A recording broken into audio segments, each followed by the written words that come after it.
I go to this part and then I select wall again, and then I do the process again from the baseline level to STR ground floor plan.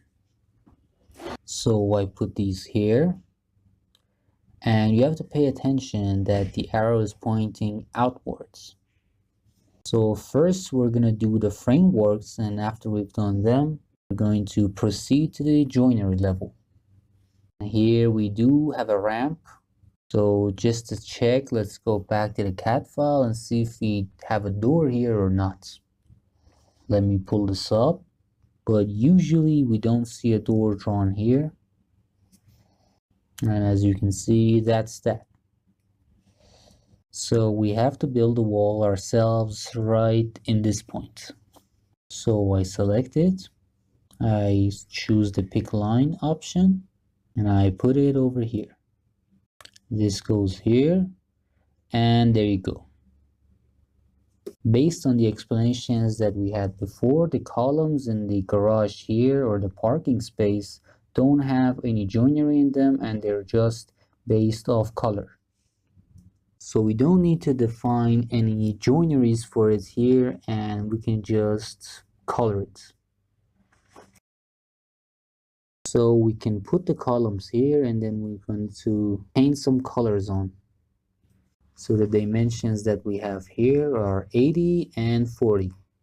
So first we're going to save it here, and then I'm going to draw the walls. So let's just go back to the AutoCAD file that we had. And here's where the inside wall should go. So I'm going to select the wall like this. I go to the edit type section and I make it duplicate. And I'm going to name it the inside wall with 10 centimeters of girth. Then I hit OK. After I've done that, I'm going to go to this section and hit on edit type.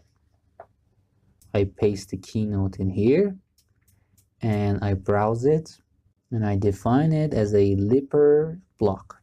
So I'm going to write the name again here, up here in the name section.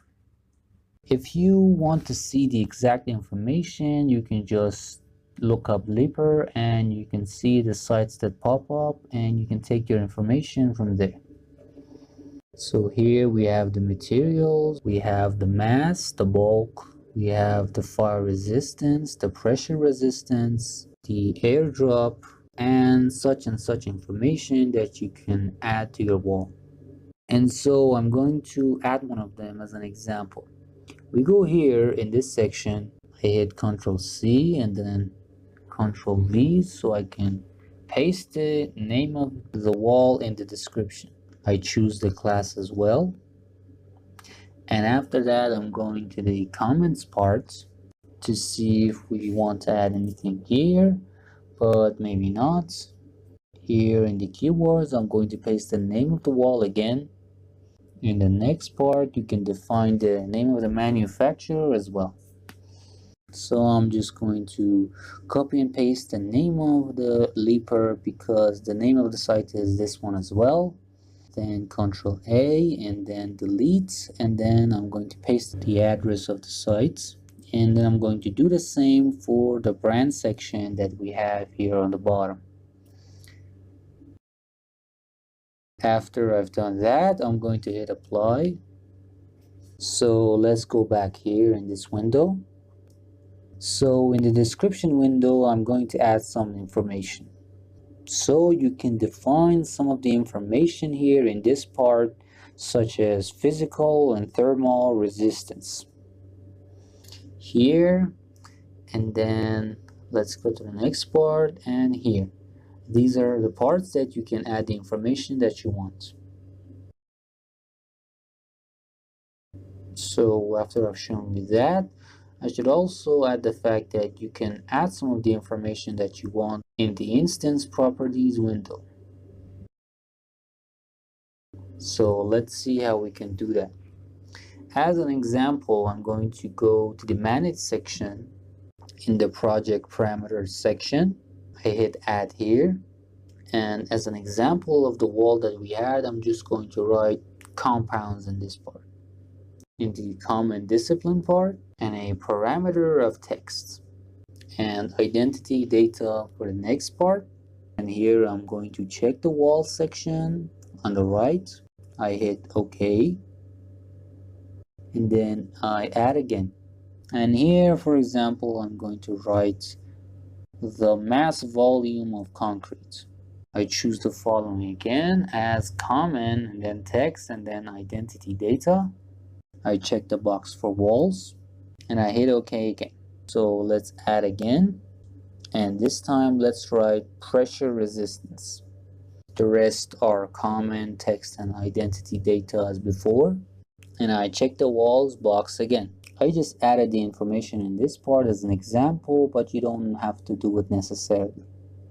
The next part is thermal resistance.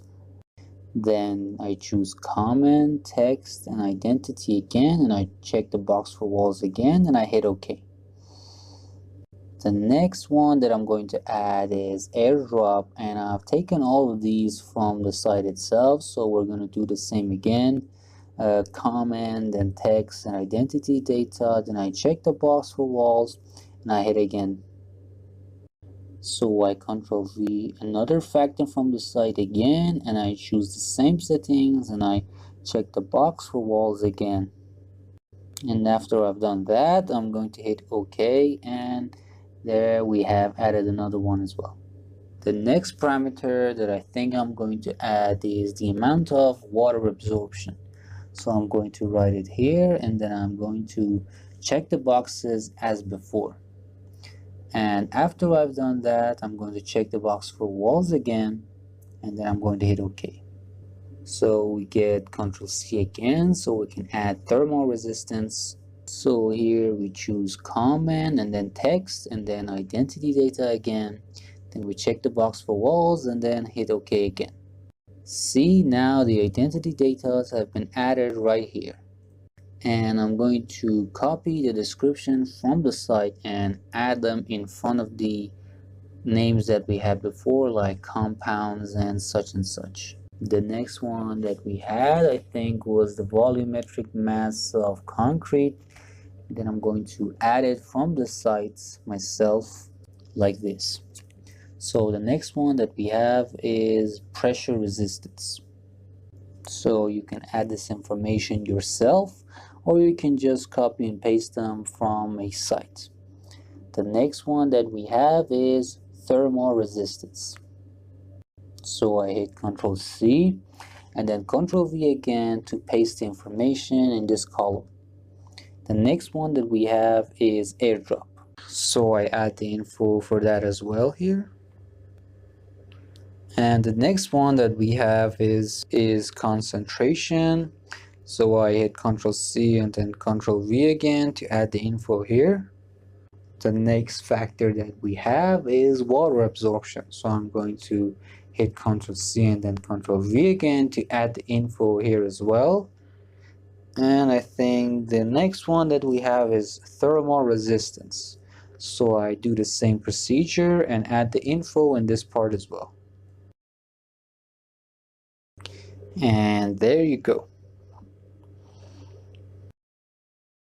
This last factor, that is thermal resistance, we have it here as well. It says fire rating, and we're going to write 180 minutes for it.